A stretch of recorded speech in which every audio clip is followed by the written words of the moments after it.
Hello, so my name is Jennifer Garcia, and I couldn't get my audio to work on my PowerPoint, so I had to upload it to YouTube. Hopefully, this works as well. So, the artist I focused on was Patricia Piccinini.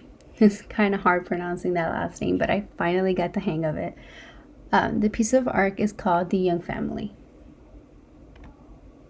This is the piece I focused on, and this is just a larger picture, but I will be going back and forth through it with my PowerPoint.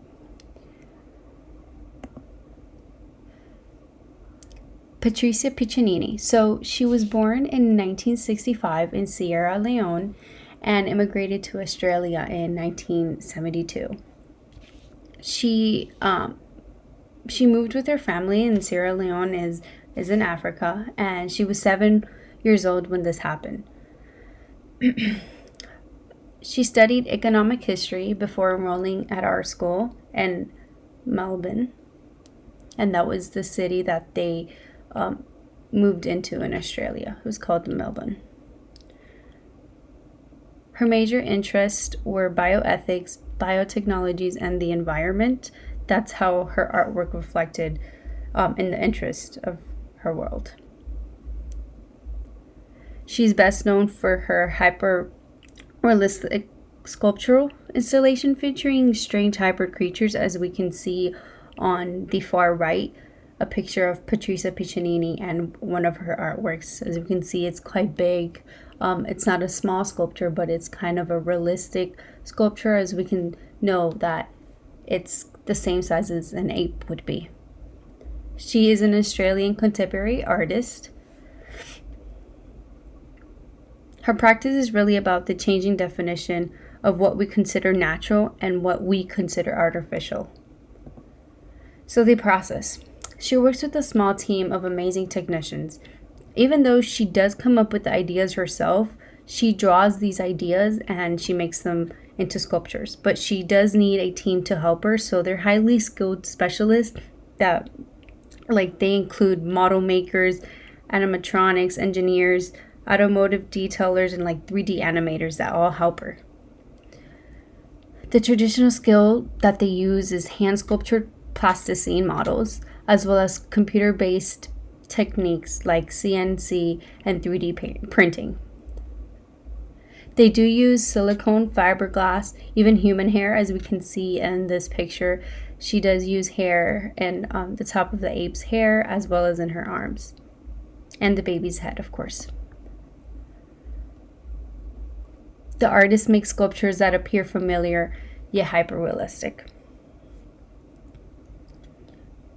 The works in variety of media. So she works with variety of media. So painting, videos, sounds, installation, digital prints, and sculptures.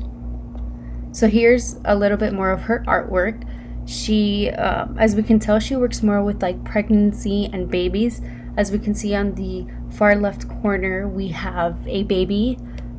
It's a mixture, I want to say, of a pig due to the nostrils, but I can also say maybe an elephant. I'm not really sure, but we can see the pig-like features and the human features due to the baby's ears and hairs. As we can see on the bottom is a pregnant woman, and she has hair coming out of her shoulder and her hand in the back. That's more like a human kind of hand.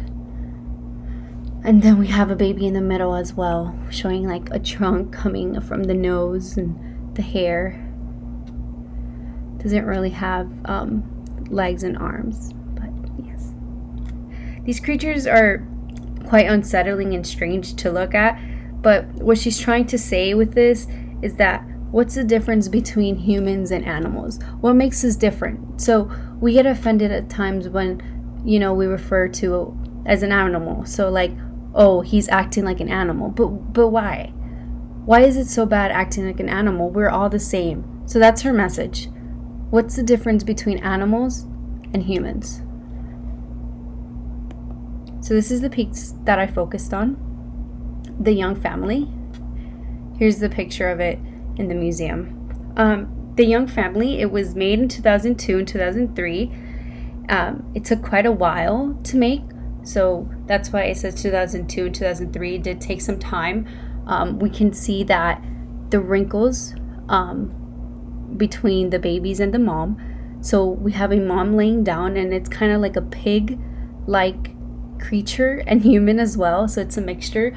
We can tell it's a pig-like creature because we can see the nostrils. It has like a pig-like form as well as the ears. But we can tell it's a human-like creature as well because of the legs. We can see her feet are more like human-like legs, or feet I should say, and her hands as well. As in the babies, we can see the babies have a hand-like human feature as well as their feet. But if we noticed close up, the baby's back of the butt has a pigtail in the back. So I think it's very detailed due to the veins as well showing on her legs, the wrinkles. Shows that she's very tired. If you see her eyes, she has like a very thoughtful look. So it's just, we see a mother creature with her babies, and of course her facial expressions are very thoughtful. She's like thinking off into space. So this is my works cited page where I got my information from. And thank you for watching. I hope you enjoyed.